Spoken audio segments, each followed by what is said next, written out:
Hello friends, welcome to my channel. দেশ এবং দেশের বাইরে থেকে যারা আজকে আমার ভিডিওটি কন্টিনিউ করেছেন, প্রত্যেককেই gardener tips with Kamal YouTube চ্যানেলে স্বাগতম। ছাদ বাগানে আপনাদের প্রত্যেকের পছন্দের একটি একটি গাছ থাকে। আশা করি প্রত্যেকটি ছাদ বাগানীদের একটি পছন্দের গাছ হলো কামরাঙা। এই কামরাঙা গাছে প্রচুর পরিমাণ ফলন আনতে আমরা নানাভাবে পরিচর্যা করি। সার প্রয়োগ, ফাঙ্গিসাইড এবং বিভিন্ন ধরনের পিজিআর প্রয়োগ করি প্রচুর পরিমাণ ফলন আনার জন্য। কিন্তু কখনো কখনো গাছে প্রচুর পরিমাণ ফুল আসার পরে ফুলগুলো ঝরে পড়ে, ফুলগুলো থেকে সঠিক হারে ফল হয় না এবং গাছগুলো অনেক সময় বৃদ্ধি ব্যাহত হয়ে একদম স্টপ হয়ে যায় গাছের বৃদ্ধি। তো কিভাবে গাছগুলোকে পরিচর্যা করবেন, কিভাবে সার প্রয়োগ, ফাঙ্গিসাইডের মাধ্যমে গাছগুলোকে বড় করে তুলবেন, তাই নিয়ে থাকছে আজকের ছোট্ট ভিডিওটি। না স্কিপ করে কন্টিনিউ করুন।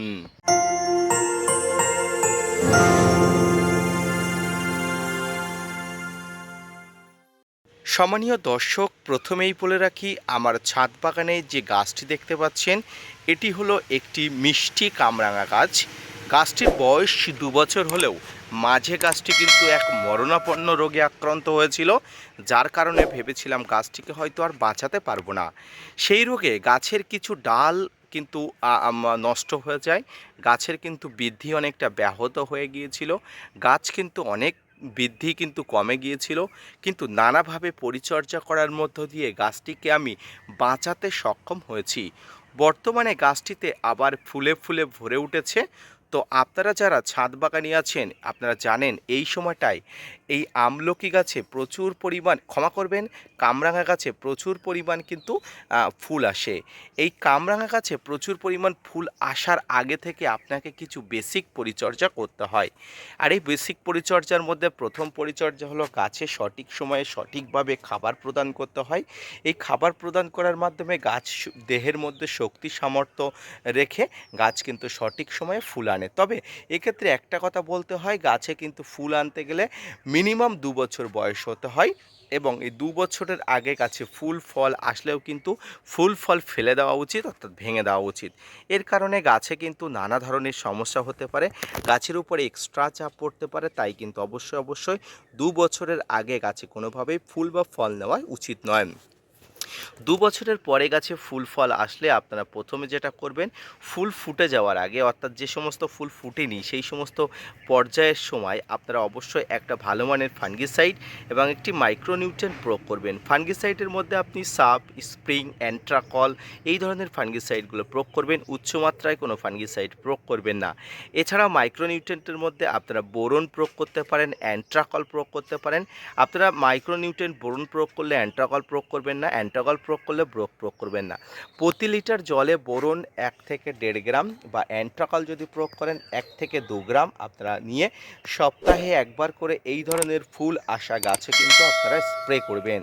সম্মানীয় দর্শক, যদি আপনার গাছটি অনেক বড় হয়ে থাকে, আপনি চাচ্ছেন গাছে আরও ফুল আসুক, তবে এই অবস্থাতে আপনার গাছে একটা ভালো মানের পিজিআরও প্রয়োগ করতে হবে। পিজিআরের মধ্যে অনেক ধরনের পিজিআর পাওয়া যায়, তবে আমি বলবো এই সময় প্লানোফিক্স বা বুস্টার 2 এই ধরনের পিজিআরগুলো প্রয়োগ করা উচিত। এই পিজিআরগুলো প্রয়োগ করলে গাছের ঝেঁপে ফুল আসার সম্ভাবনা অনেক অংশে বৃদ্ধি পায়। তবে এক্ষেত্রে আবারও একটা কথা মেনশন করে রাখছি, গাছের বয়স কিন্তু 2 বছর বয়সী হওয়া দরকার। এভাবে ফুল আসার পরে গাছের সর্বপ্রথম যেটি করতে হবে, এই সময় গাছের গোড়াতে কোনো ভারী খাবার দেবেন না এবং নাইট্রোজেন গঠিত খাবার দেবেন না, কারণ নাইট্রোজেন গাছের বৃদ্ধিকে সহায়তা করে। আপনি যখন নাইট্রোজেন গঠিত খাবার দেবেন তখন গাছ কিন্তু এই ফুল ঝরিয়ে কিন্তু আবার বৃদ্ধির দিকে মনোনিবেশ করবে। তাই নাইট্রোজেন গঠিত খাবার দেবেন না এবং ভারী খাবার এই সময় দেওয়ার কোনো প্রয়োজন নেই। ভারী খাবার তখনই দেবেন গাছে যখন ফুল থেকে ফল সেট আপ হয়ে যাবে, গুটি ধরে যাবে, ঠিক তখনই। এর পরবর্তী সময় গাছে যখন ফুল থেকে ফল সেট আপ হয়ে যাবে তখন আবারও একবার মাইক্রোনিউট্রিয়েন্ট অনুখাদ্য স্প্রে করতে হবে। তবে এই সময় কোনো কীটনাশক প্রয়োগ করার কোনো দরকার নেই। গাছে যদি খুব সমস্যা না থাকে, খুব প্রবলেম না থাকে, তাহলে কীটনাশক আপনি প্রয়োগ করবেনই না। কারণ কীটনাশক প্রয়োগের উল্টোপাল্টা হলে কিন্তু ফুলগুলো ঝরে পড়ে যাবে। এবং সবচেয়ে গুরুত্বপূর্ণ যে জিনিস আপনারা এই সময় করবেন সেটি হচ্ছে গাছের গোড়াতে যথাযথ জলের বন্দোবস্তা। দেখুন গাছে কিন্তু ফুল এসছে, এই ফুল যাতে ঝরে না পড়ে তার জন্য গাছের গোড়াটা সবসময় ভিজা ভিজা রাখতে হবে। অর্থাৎ গাছের গোড়াটা কোনোভাবেই শুকনো হতে দিলে হবে না, তাহলে কিন্তু অনেক কষ্টে আনা ফুলগুলো কিন্তু ঝরে পড়বে। দর্শক, এইভাবে কিন্তু ছাদ বাগানে এই ধরনের এই গাছগুলোকে পরিচর্যা করতে হয়। কামরাঙা গাছ সাধারণত সারা বছর কম বেশি ফুল বা ফল দেয়। এই গাছটি কিন্তু আমার গত বছর বা তার আগের বছরে প্রচুর পরিমাণ ফুল দিয়েছিল, ফলও দিয়েছিল। তো আপনারা যারা দেখেছিলেন তারা অবশ্যই জানেন। তাই এই গাছ থেকে আমি কিন্তু ফল পাওয়ার অনেক আশা করি এবং এই গাছের ফলের কোয়ালিটি কিন্তু অত্যন্ত গুরুত্বপূর্ণ। যদি এই ফলগুলো থেকে, এই ফুলগুলো থেকে ফলে রূপান্তরিত হয়, অবশ্যই আপনাদের সামনে উপস্থাপনা করতে পারবো সেই বিষয় নিয়ে। তো গাছের গোড়াটা সবসময় মোটামুটি ভিজে ভিজে রাখবেন। ফল সেট আপ হয়ে গেলে তারপরে কি খাবার দেবেন সে সম্পর্কিত ভিডিও আপনাদের সামনে অবশ্যই উপস্থাপনা করে দেবো। তো মোটামুটি এই সময় অর্থাৎ বেসিক পর্যায়ে ফুল আসার প্রাথমিক পর্যায়ে আপনি এই পরিচর্যা করুন। অবশ্যই দেখবেন ফুলগুলো টিকে যাবে। এখান থেকে যে নতুন ফল আসবে ফলগুলোও কিন্তু ধীরে ধীরে কিন্তু ম্যাচুরিটি পেয়ে যাবে। আজকের ভিডিওটি এই পর্যন্ত। এই যে কামরাঙা গাছের পরিচর্যা সম্পর্কিত যে তথ্য, যদি তথ্যটি পেয়ে স্যাটিসফাইড হয়ে থাকেন অবশ্যই gardener tips with Kamal YouTube চ্যানেলের সঙ্গে থাকবেন। ভিডিওটি শেয়ার করতে ভুলবেন না এবং অবশ্যই আমার চ্যানেলের সঙ্গে থেকে আমার চ্যানেলের চিরস্থায়ী সঙ্গী হয়ে যাবেন।